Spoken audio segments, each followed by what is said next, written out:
I went from this to this with the help from the Greener Company and their firewood rack.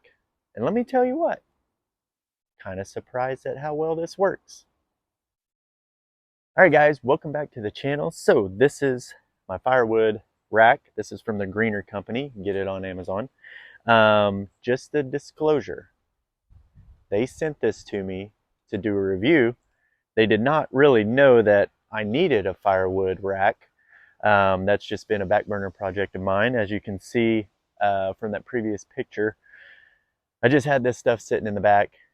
We don't use it for a fireplace. We use it for our solo stove. And so I don't use a lot of firewood. However, I did do a previous video from this company, the Greener Company, about their firewood splitter, and I like it. It works. And they sent me an email saying, hey, do you want to try out any of these other items that we offer? I needed a firewood rack, and so I said, send me the firewood rack. I would love to try that out because that's what I need. However, you'll notice this is not the 8-footer that they sent.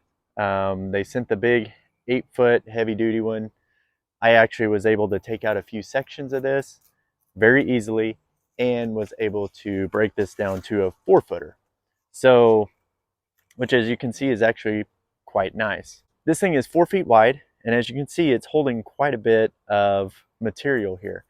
And if you notice, we're not just, we don't just have our, smaller logs that are already split on here.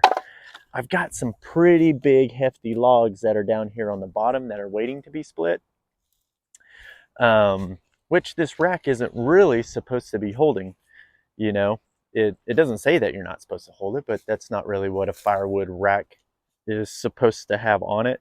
Now, like for instance, this log down here, this log you're looking at 8 inches by, it goes all the way to the fence. So it's a little over 4 feet long. So it's a pretty hefty one. It's also solid oak. So we got some pretty good weight on there.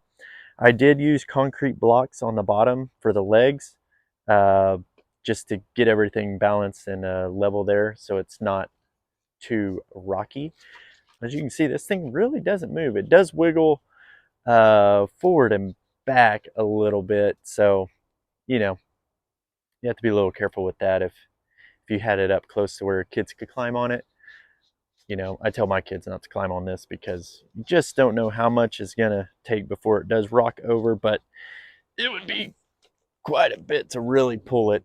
So as far as the material goes, it is made out of 1-inch metal tubing. It's not steel. If you were to hit this with a hammer, you could easily bend it.